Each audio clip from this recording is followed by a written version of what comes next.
మొనసిన లక్ష్మణుడాశ్లేష పుట్టినాడు. భరత లక్ష్మణ క్రమమిది ఎరసి చూడ అగ్రజారుజులై రనుజాగ్రజులుగన్. కానీ లోక వ్యవహారం రామలక్ష్మణ గతశత్రుఘ్నులను ఉంటుంది.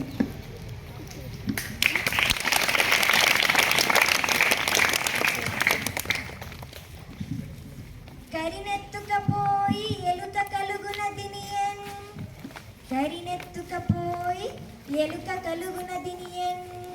దీనిని అర్థవంతంగా పూరించండి భట్టుమూర్తి గారు. పల్లె జీవులకు సుపరిచితమైన చక్కని సమస్య ఇచ్చారు మహారాజా.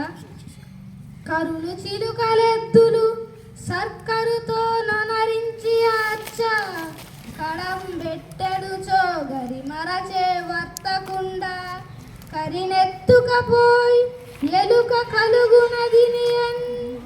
కరినెత్తుకపోయి ఎలుక కలుగునదినియన్.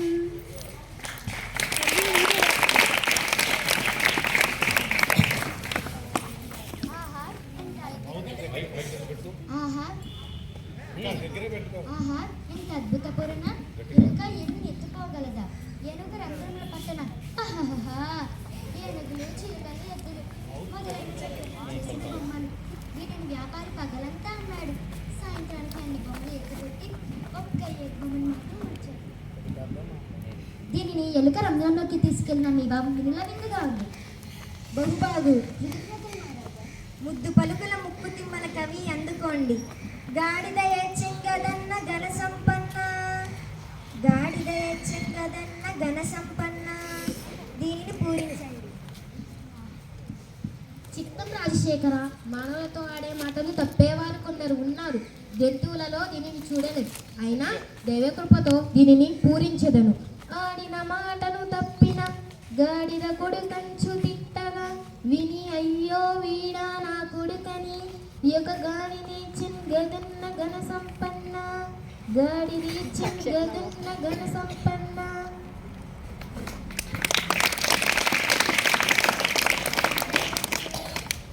లౌకిక జీవన గమనంలో గ్రామీణ దూషణను ఆడితప్పే జనుల హీన స్వభావాన్ని తెలుపుతూ మాట నిలబెట్టుకోవడం విలువను చాటారు. ఆడితప్పే మనిషిని గాడిద కొడుకని తిట్టినప్పుడు విశ్వాసానికి మారుపేరుగా నిలిచిన జంతువు గాడిద ఏడ్చిందన్నారు. దీనిని చెప్తూ దృష్టాంత రూపంలో సాగిన మీ పూరణ ఫల దూజటి తిమ్మన కవీంద్రులు లోకరీతిని భీతి లేకుండా పలికారు. ఇప్పుడు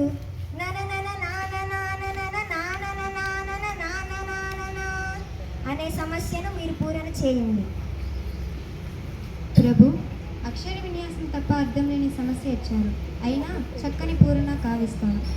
నిన్ను నిన్ను నిన్ను నిన్ను నిన్ను నిన్ను నిన్ను నిన్ను నిన్ను నొంగని లయతాల సంగతుల గానకల పరిపూర్ణ మానసమున్ పలుకుని రాగముల మదము నల్లచు పల్కునిట్టులన్ నన నన నాన నాన నన నాన నాన నన నాన నాన నా బల వరప్రసాదం కవిత్వంగా పొందిన దూర్జటి భువన విజయ కవులను చూచిన జానపదులు మన కవుల కావ్య సాహిత్యాన్ని మన సభ గొప్పతనాన్ని కూర్చి పొలంలో పనులు చేసుకుంటూ కూడా లయ తాళానికి అనుకూలంగా మిక్కిలి సంతోషంతో కూని రాగాలను అల్లుకునే స్థితిని కళ్ళకు కట్టుతివి. పనిలో పాటతో పాటు పద్యాలను పాడుకునే వైఖరి అద్భుతం. అవునవును, జానపదుల సత్తు జానపదం. సత్యం చెప్పారు రామకృష్ణ. తదుపరి మీరే వంతు. మీ పదకం ఫలాన్ని మేమెరుగుదము. మేక మరియు తోక ఈ రెండు దత్త పదాలతో ఒక శీస పద్యం చెప్పండి. మమ్మేలిన దేవరా నన్ను ఆదేశిస్తే కాదంటానా? ఆలకించండి మహాప్రభు. మేక తోకకు మేక తోక మేకకు తోక మేక తోక మేక మేక తోక మేక తోకకు మేక తోక మేకకు తోక మేక తోక మేక మేక తోక మేక తోకకు మేక తోక మేకకు తోక మేక తోక మేక మేక తోక మేక తోక తోక మేక మేక తోక మేక మేక తోక తోక మేక మేక తోక మేక మేక తోక తోక మేక మేక తోక మేక మేక తోక తోక మేక మేక తోక మేక.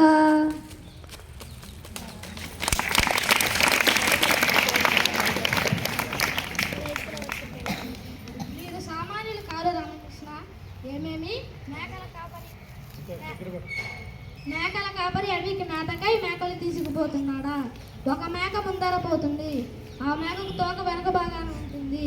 ఆ తోక వెనక మరో మేక ఉంది. ఇలా మేకల మంద పోతున్న తీరును మేక తోక అన్న దత్త పదాలతో చక్కగా చిక్కగా చెప్పారు. శభాష్ రామకృష్ణ కవి, మీ కత్తికి 2 రూపాయలు పదినే మరి. అందుకే మీరు ఒకటి కవి అయ్యారు. రామభద్ర, గోలకొండ, మూలముండ, పూలదొండ, కొత్తకుండ ఈ పదాలను ఆధారం చేసుకొని భారతార్థంలో ఒక పద్యం చెప్పండి. చిత్తం మహాప్రభు. రామభక్తుని నాయకు భక్తార్థం పూరణ చేసేదాను. ఓయి కురు రాజా, నీ కొడుకు తగోలు కొండలు నిన్ను మూలముండదింకా బంధనమై గెలిపించు పాడి స్థితిలై నిర్మున్న పూలదొండ రేకొత్తకుండా నిర్మున్న పూలదొండ రేకొత్తకుండా. గురురాజా, నీ కొడుకు దౌర్యుడిని ఉత్తమ గోడగలిగిన మనసు, ఆకారంలో కొండలాగా ఉంటాడు, బుద్ధి లేనివాడు. నా మాట వినుము. యుద్ధం వస్తే సర్వనాశనం. సమరంలో ధర్మానికి బుద్ధులైన పండితులు గెలుస్తారు, నీ కొడుకులు మరణిస్తారు. పద్యం బాగుంది రామభద్ర. కొత్త కుండను రేపు కొత్తకుండా అన్నారు చూడు, అద్భుతంగా ఉన్నాయా. తర్వాత పింగళి సూరణ. మా ఆరాధ్య దైవమైన శ్రీ